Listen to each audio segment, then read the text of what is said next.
નમસ્કાર કલમ યુદ્ધ સમાચારની સાથે હું છું આપની સાથે પાયલ બાંભણિયા। તો જોઈએ આજના મહત્વના સમાચારમાં। જંબુસર બીઆરસી ભવન ખાતે જંબુસર વિધાનસભા મત વિસ્તારના દિવ્યાંગ બાળકોનું સાધન સહાય વિતરણ કેમ્પ યોજાયો।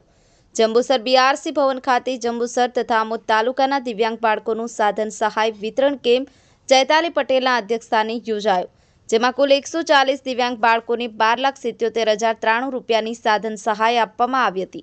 ગુજરાત સરકાર દ્વારા દિવ્યાંગ બાળકો માટે એડિપ્સ યોજના હેઠળ સાધન સહાયનો લાભ મળે તે માટે વર્ષ 2023-24માં એલિમ્કોના સહયોગથી એસેસમેન્ટ કેમ્પ રાખવામાં આવ્યો હતો, જે અંતર્ગત આજરોજ જંબુસર બીઆરસી ભવન ખાતે જંબુસર આમોદ તાલુકાના દિવ્યાંગ વિદ્યાર્થીઓને સાધન સહાય વિતરણ કેમ્પ જિલ્લા પ્રાથમિક શિક્ષણ અધિકારી સચિન શાહના માર્ગદર્શન હેઠળ આઈઈડી કોઓર્ડિનેટર શ્રીમતી ચેતાલીબેન પટેલના અધ્યક્ષસ્થાને યોજાયો હતો। દેવેન્દ્ર મિસ્ત્રી, કલમ યુદ્ધ સમાચાર, જંબુસર।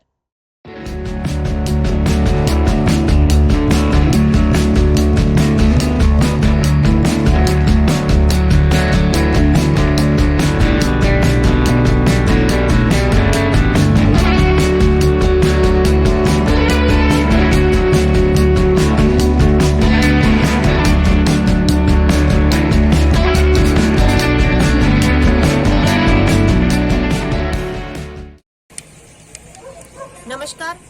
આજ રોજ બીઆરસી ભવન જંબુસર ખાતે જંબુસર અને આમોદ તાલુકાના અલગ અલગ પ્રકારની દિવ્યાંગતા ધરાવતા દિવ્યાંગ બાળકો માટેના સાધન સહાય વિતરણ કેમ્પનું આયોજન એલિમ્કો ઉજ્જૈન અને સમગ્ર શિક્ષા ગાંધીનગર ભરૂચના સંયુક્ત ઉપક્રમે કરવામાં આવેલ છે, જેમાં બાળકોને 13 લાખ જેટલી કિંમતના અલગ અલગ સાધનો wheelchair, CP chair, tricycle, hearing aid, calipers, braille kit, smart cane જેવા સાધનો આપવામાં આવશે। આ સાધનોથી બાળકો નિયમિત શાળાએ જશે, શાળાઓમાં અભ્યાસ કરશે અને એમનું શૈક્ષણિક પુનર્વસન કરશે, એવા ઉમદા હેતુ છે।